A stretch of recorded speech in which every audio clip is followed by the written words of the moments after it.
Hello everybody, welcome to my channel, The Real Super Sam. Today is another video and I hope you enjoy.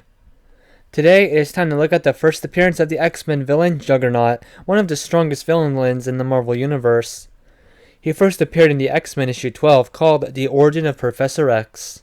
The story opens up with the Professor using Cerebro, and this time it is beeping so much that the other X-Men find out about the machine, and Professor X tells them that it warns them about menaces of the mutant kind coming for them, but this time it is the toughest enemy they have ever come up against, and immediately they take precautions at their school for his arrival. This villain has a personal connection to Professor X. There was an explosion that killed his dad when he was young, and not his friend Dr. Marco. Professor X, with his mutant mind-reading powers, knows Dr. Marco is scum, and eventually he gets with his mom, but only for her fortune. And it turns out horrible, especially when Dr. Marco's son, Kane Marco, arrives and bullies Charles Xavier just for kicks. Anyway, because Kane is a bad child, he gets in a long fight with Charles, and that results in chemicals going flying everywhere, and causing an explosion, killing his dad, who reveals that Charles' dad's death was an accident, but he chose not to save him, and his last words are warning Charles about Kane if he finds out about his mind powers.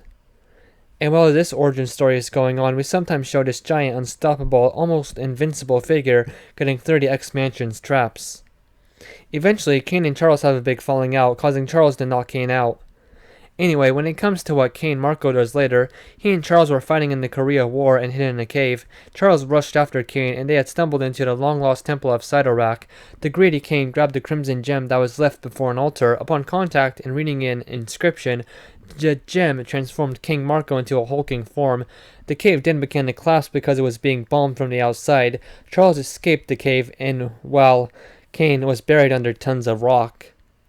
And now today, Professor X realizes he must have crawled out and is now after him for revenge, and nothing can stop him. So yes, Juggernaut is not a mutant, so the question is, why did Professor X say that Cerebro warned them of mutant menaces, but it was the Juggernaut who was heading for them, and he's not a mutant, but whatever. Here, the X-Men have no hope against Juggernaut, nothing stops him, not even when they're all together. It was an interesting story, but it was just build up for the Juggernaut's arrival for the next issue, so thank you all for watching, and have a good day.